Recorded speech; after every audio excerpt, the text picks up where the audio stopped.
Assalamualaikum Sobat Football United. Tanpa Bruno Fernandes, tanpa Mbumo, Amat, 3 pemain yang kalau dari angka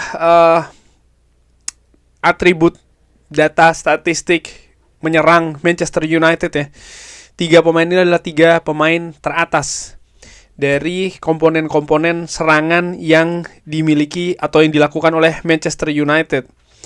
3 pemain ini menurut gue absennya 3 pemain ini akan memberikan semacam kayak pukulan telak ya, masalah besar bagi Ruben Amorim. Nah sekarang solusi apa ini yang bisa Manchester United lakukan?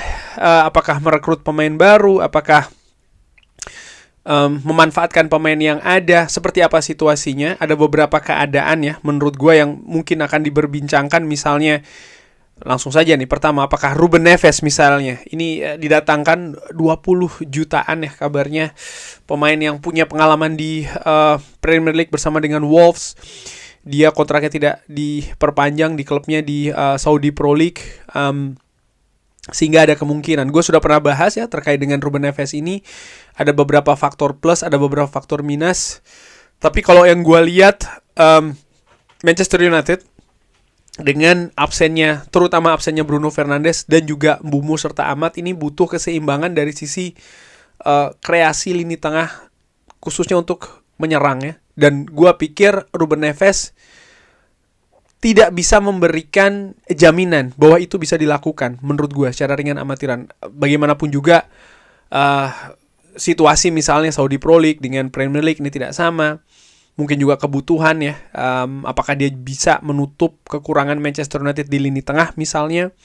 Dan dengan biaya transfer yang diberikan, tentu saja Manchester United akan berharap dia bukan hanya untuk menambal kedalaman skuad yang saat ini dangkal, tapi dia juga bisa memberikan sesuatu ya, yang secara real untuk Manchester United nantinya mendapatkan tiket Eropa untuk musim depan. Sehingga gue pikir ada resiko besar. Walaupun angkanya murah, tapi ya Manchester United juga tidak memiliki kemampuan finansial yang besar-besar banget ya, katakanlah seperti itu. Jadi gue pikir seorang Ruben Neves mungkin tidak dijadikan prioritas untuk Manchester United.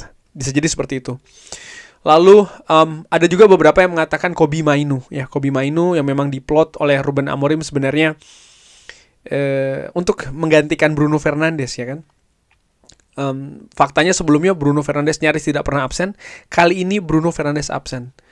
Tapi apakah dengan mudah maka Kobbie Mainoo akan diberi kesempatan? Sebenarnya kalau sebelum situasi absennya Bruno ini tidak ada drama free Kobbie Mainoo, bisa jadi akan langsung diberikan kepada kepada Kobbie Mainoo. Tapi menurut gue, karena apa yang terjadi di media, apa yang terjadi di luar lapangan ini seperti kayak menyentuh otoritas ya dari head coach, terutama di dressing room. Dan menurut gue ini penting.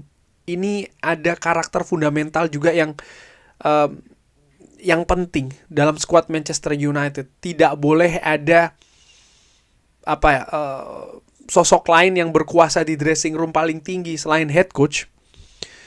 Jadi situasi ini runyam. Bahkan menurut gue dari beberapa ulasan yang gue ikuti di sosial media misalnya, ada kemungkinan bahwa Kobbie Mainoo ini tidak sepenuhnya karena cedera dia absen di pertandingan menghadapi Aston Villa. Bisa jadi ini juga merupakan treatment yang diberikan oleh head coach ataupun juga manajemen Manchester United atau pihak klub lah ya, terkait dengan apa yang terjadi terutama di luar lapangan. Karena kalau ini diberikan saja dengan mudah, maka akan ada anggapan bahwa ya ini ada kaitannya dengan tuntutan-tuntutan, desakan-desakan yang dilakukan di luar lingkaran skuadnya, misalnya dari pemberitaan di media, misalnya dari apa yang dilakukan oleh saudara laki-laki dari Kobbie Mainoo itu. Ada hal-hal lain yang bisa jadi akan merusak dalam tanda kutip otoritas dari head coach, sehingga ini mungkin tidak akan mudah diberikan kepada seorang Kobbie Mainoo.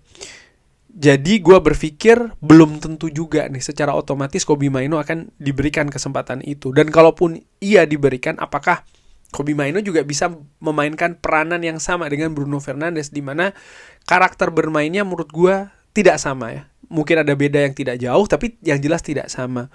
Kobbie Mainoo nampaknya lebih enjoy dengan permainan yang dekat merapat, sementara Bruno Fernandes punya kapasitas yang luar biasa dalam memberikan umpan-umpan direct jauh. Nah, ini juga merupakan situasi yang salah satu contohnya misalnya.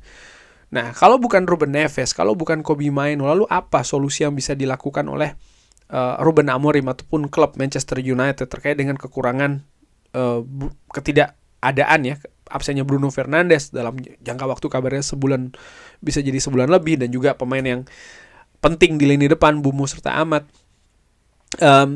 Casemiro menurut gua akan memegang peranan penting di lini tengah Manchester United, seperti yang dilakukan di pertandingan-pertandingan sebelumnya. Dia absen ketika menghadapi Aston Villa dan di situ merupakan gangguannya. Tapi bagaimanapun juga, ya dia memiliki peran yang besar bagi perjalanan Manchester United musim ini.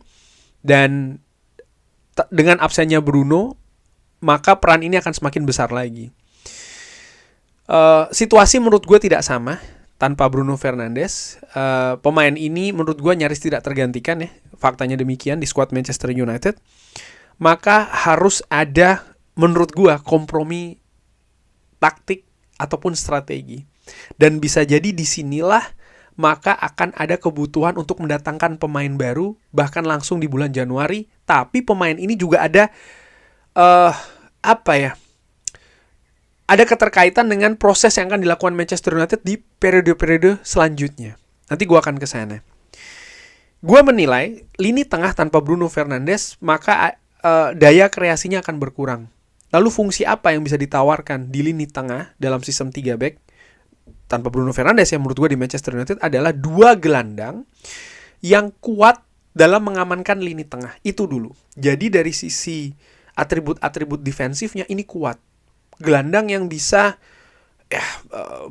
merebut bola, memenangkan duel, melakukan tackling, melakukan interception, menjadi perisai yang tangguh sebelum bola itu masuk ke daerah pertahanan Manchester United. Dimana kita tahu lini pertahanan Manchester United dalam beberapa pertandingan terakhir memang jelek ya, katakanlah seperti itu.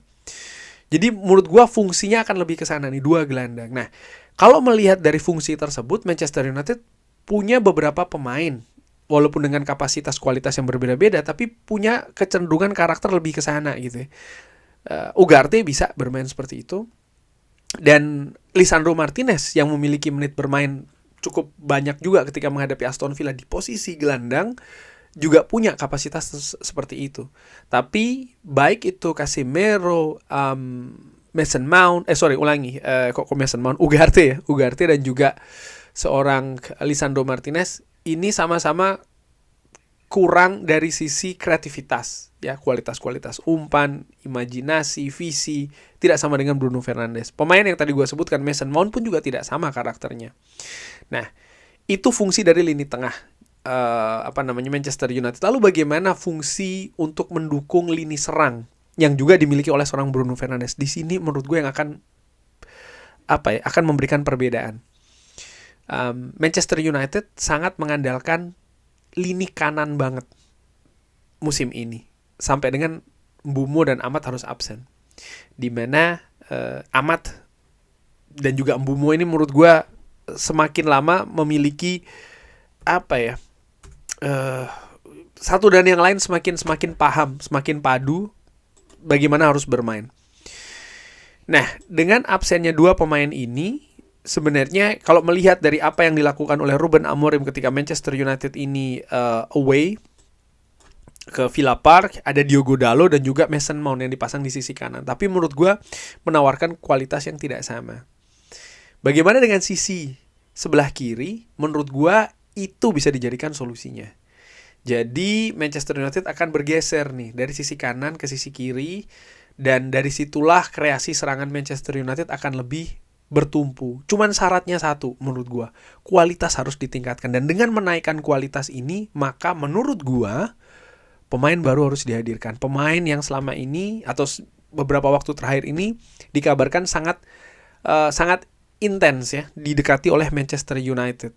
Semenyo. Kenapa? Begini, ketika menghadapi Aston Villa, gue melihat Cunha tampil luar biasa. Cunha dengan aksi individunya, dengan intensitasnya, dengan mentalitasnya, dengan keberaniannya juga ya, luar biasa. tapi dia butuh penopang yang juga memiliki kualitas. Patrick Dorgu, gue pikir dari sisi fisik, dia memberikan sesuatu yang positif menurut gue. Bagaimana dia intensitasnya tinggi, dia berani melakukan duel, bahkan gol dari Manchester United pun juga karena peran Dorgu yang berani melakukan serobotan bola di situ, dan mempersulit menurut gua Matty Cash ya, dan juga terutama Matty Cash untuk bisa bergerak leluasa di sisi kanan Aston Villa, di sisi kiri Manchester United, karena ada seorang Patrick Dorgu. Jadi di sisi pertahanan dia luar biasa, tapi kelemahan Dorgu menurut gua adalah ketika dia berfungsi sebagai pemain ofensif, dimana ini juga yang harus dilakukan oleh wingback ya. Kualitas crossingnya, kualitas penetrasinya, kualitas visi menyerangnya menurut gue tidak bagus. Dan di sisi inilah, di sisi kanan ya, Ahmad menurut gue luar biasa, karena memang aslinya dia adalah seorang penyerang, sehingga permainan yang menuntut terutama ketika bermain ofensif ya, kreativitas, keberanian, intensitas, dan lain-lain dari Ahmad ini luar biasa. Dan ini yang tidak dimiliki oleh Dorgu. Dan menurut gue, disinilah pentingnya Manchester United mendatangkan Antoine Semenyo. Antoine Semenyo, gue pikir bisa meningkatkan kualitas lini serang Manchester United, terutama di periode absennya Bruno Fernandes dan absennya pemain karena AFCON. Itu untuk jangka pendek. Jangka panjangnya, ya dia memiliki apa yang saat ini wingback Manchester United terutama dari sisi sebelah kiri tidak miliki. Seperti kayak kita membutuhkan Ahmad, tapi yang di sayap kiri, yang di wingback kiri. Dan menurut gue Antoine Semenyo punya kapasitas itu. Dari beberapa artikel yang gue baca, gue sejauh ini ya teryakinkan bahwa ya kalau Manchester United mendatangkan Semenyo, maka akan memberikan opsi lain, bukan hanya satu sisi saja, sebelah kanan, tapi juga sebelah kiri. Ini kita berbicara mungkin jangka selanjutnya ya, setelah misalnya AFCON selesai, Bruno sudah kembali lagi. Bisa seperti itu, tapi untuk jangka pendek, ketika Mbeumo, Ahmad, Bruno absen, ada sistem yang baru, di mana lini tengah akan memiliki, seperti gue katakan tadi, fondasi yang kuat untuk tidak mudah kehilangan bola, untuk menjadi perisai bagi lini belakang ya, sekaligus juga mendukung serangan, tapi dengan fungsi yang berbeda. Sementara fungsi kreativitas, fungsi penetrasi dan lain-lain akan lebih dibebankan ke sayap. Dan Manchester United butuh kualitas yang bagus, terutama dari sisi wingback. Dan itu gue lihat sebagai katakanlah solusi ataupun opsi yang bukan hanya jangka pendek, tapi juga jangka panjang untuk Manchester United. Dan ya, gue harapkan itu bisa langsung terjadi di bursa transfer Januari. Tidak mudah ya, ada saingan, ada harga dan lain-lain, tapi ya ini solusi yang gue pikirkan. Tapi bagaimana menurut Sobat Football United? Adakah pendapat lainnya? Silahkan drop di kolom komen. Terima kasih sudah menyaksikan. Jangan lupa like, sholat, dan juga subscribe. Wassalamualaikum warahmatullahi wabarakatuh. Thank you.